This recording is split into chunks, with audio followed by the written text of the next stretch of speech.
अथ श्रीरामायण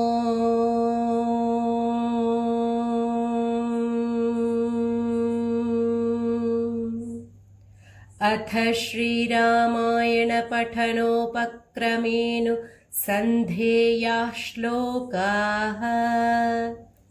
शुक्लाम्भरधरं विष्णुं शशिवर्णं चतुर्भुजं प्रसन्नवदनं ध्यायेत् सर्वविघ्नोपशान्तये। अगजाननपद्मार्कं गजाननमहर्निशम् अनेकदन्तं भक्तानाम् एकदन्तमुपास्महे।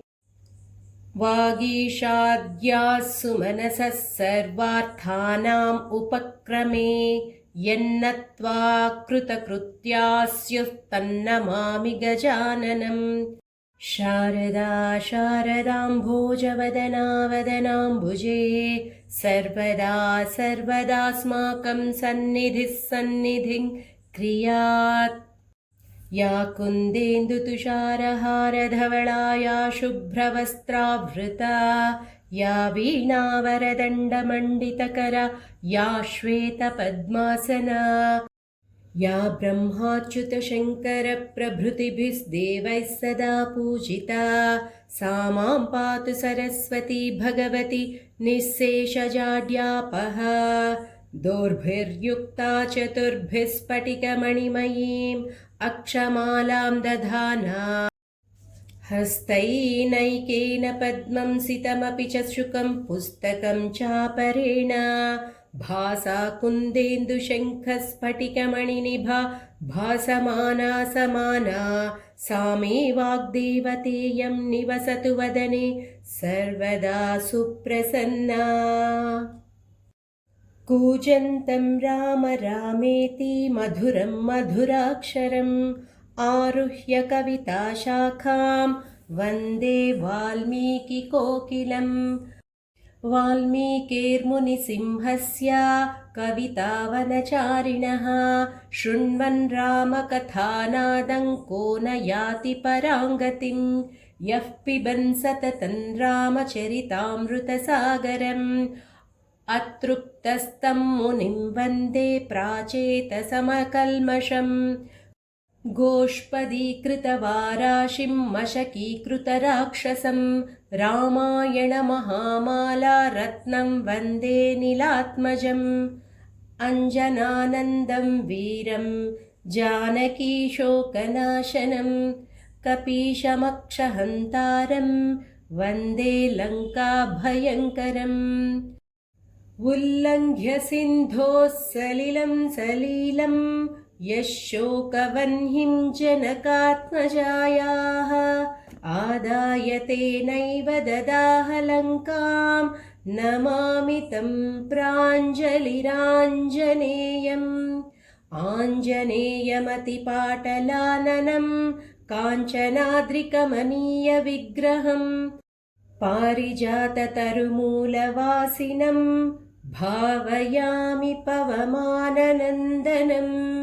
यत्र यत्र रघुनाथकीर्तनं तत्र तत्र कृतमस्तकाञ्जलिं बाष्पवारि परिपूर्णलोचनं मारुतिं नमत राक्षसान्तकम्। मनोजवं मारुततुल्यवेगं जितेन्द्रियं बुद्धिमतां वरिष्ठं वातात्मजं वानरयूथमुख्यं श्रीरामदूतं शिरसा नमामि। यः कर्णाञ्जलिसम्पुटैः अहरहः सम्यक् पिबत्यादरात् वाल्मीकिर्वदनारविन्दगलितं रामायणाख्यं मधु। जन्मव्याधिजराविपत्तिमरणैः अत्यन्तसोपद्रवं संसारं स विहाय गच्छति पुमान् विष्णोः पदं शाश्वतम्। तदुपगतसमाससन्धियोगं सममधुरोपनतार्थवाक्यबद्धं रघुवरचरितं मुनिप्रणीतं दशशिरसश्च वधं निशामयध्वम्। वाल्मीकिगिरिसम्भूता रामसागरगामिनी पुनातु भुवनं पुण्या रामायणमहानदी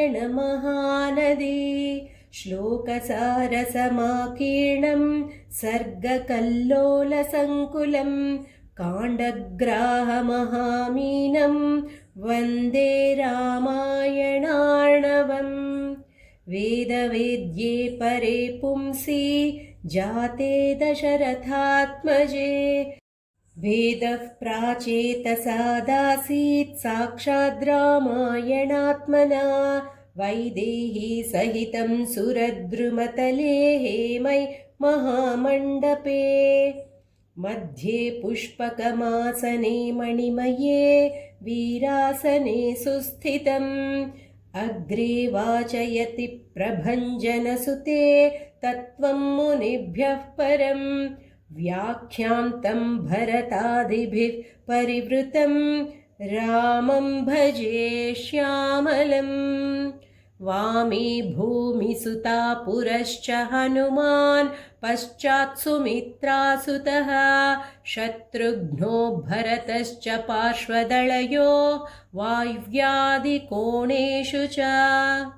सुग्रीवश्च विभीषणश्च युवराट् तारासुतो जाम्बवान् मध्ये नीलसरोजकोमलरुचिं रामं भजे श्यामलम् नमोऽस्तु रामाय सलक्ष्मणाय दैव्ये च तस्यै जनकात्मजायै नमोऽस्तु रुद्रेन्द्रयमानिलेभ्यो नमोऽस्तु चन्द्रार्कमरुद्गणेभ्यः। श्रीमद् रामायण पारायण उपक्रमः।